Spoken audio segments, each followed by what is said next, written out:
Hi there, Andrew Cressy here with Audio Bro. I'd like to give you a quick overview of the Symphony Series String Ensemble performance page. When you install this library, you'll notice this badge right here. Click on the instruments, and you'll have a selection of 5 patches: basses, cellos, string ensemble, violas, and violins. These are all the patches you'll need to get the sounds you want out of the String Ensemble Symphony Series library. We've carefully programmed all the articulations into 5 patches, so it's easy for you to load and to handle. You'll notice basses, cellos, string ensembles, violas, and violins. Let's just load the violins.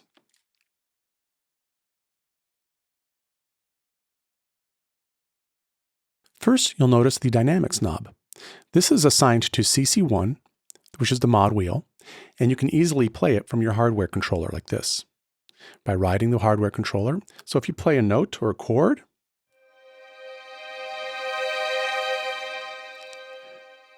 you can go between pianissimo and fortissimo. This same principle applies to all the articulations, whether it be legato, sordino, tremolo, trills, harmonics, all of them. So this basically controls the actual sampled dynamics. This also lets you control the volume, the commensurate volume for each dynamic. Now, you do have a second volume control right here, which is called expression. This one's already assigned to CC11, which is an industry standard, so you can ride it like this with your hardware controller. Next, you have attack. Attack lets you lengthen the attack time to your sample. So, for example, we have violins here. Here we have a fast attack. And for a longer attack, you can just put it up anywhere you want. But let's get this one. So you get an idea of different kinds of attack control you can get. And then you have release, which gives you the same thing, but for the release of the samples.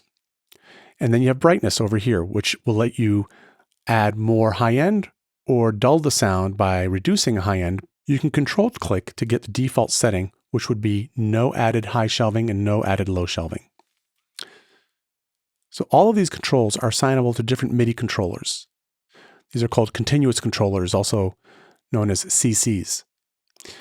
As I said, this one's assigned to CC1 and the expression to CC11, but you can assign the attack to anyone you want by right-clicking on the actual control itself and then wiggling your controller on your hardware controller. Or you can go here to your automation window, click MIDI automation, and simply drag and drop any CC you want onto any of these controls. And when you're hovering over the control, you'll see a plus sign. And if you let it go, it will assign, in this example, CC15 to attack, or you can assign it to a release or brightness or speed and auto DVC on, the legato on off switch, all sorts of things. So you can customize this front page. Any CC assignments you like to use in your regular template can be assigned right here on this page.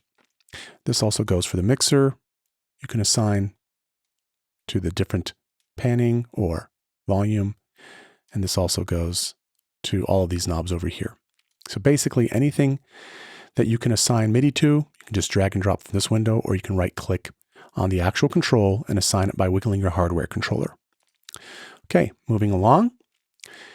You'll notice this bottom third display, which changes with each articulation you choose.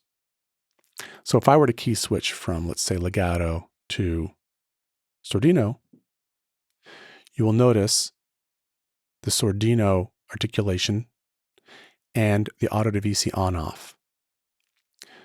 So the lower third has changed right here. Same with the tremolo, you'll see the tremolo articulation. And trills, you'll see an added control where you can change the key or the major, minor, half, and whole tone. This is an intelligent trill that adapts to whatever key you choose and is fun to play with. You have the harmonics, which gives you a release length. This is a little different than the release over here because the harmonics don't have a release sample per se. You can actually change the length of the actual release of the main meat of the sample. So it's a very fun thing to use, and I encourage all of you to play with it. Then you have the staccatos. Here you have the round robin control, where you can be continuous or random. You have a slam feature that makes it sound more aggressive, more compressed. And then you have the repetition, whether you want it to be repeated when you hold down notes. We'll go into these details on another video in the short articulations that will show you how to use these controls right here and how to alter them and have fun with them. Right now, we're just giving you an overview. Then next we have spiccato. Same thing, continuous, random, slam, repetition, autodivisi, and pizzicato. Now, by default, all of these patches, all the long articulations like the sustains, the sordinos, the legatos, the tremolos, the trills, they all load with autodivisi on. The shorts, by default, load with the autodivisi off. And the reason for that is because autodivisi adds about a 40 millisecond window of latency to look ahead to see what you're playing. This is not really discernible or felt when you're playing sustains, but when you're playing short articulations, you can feel it.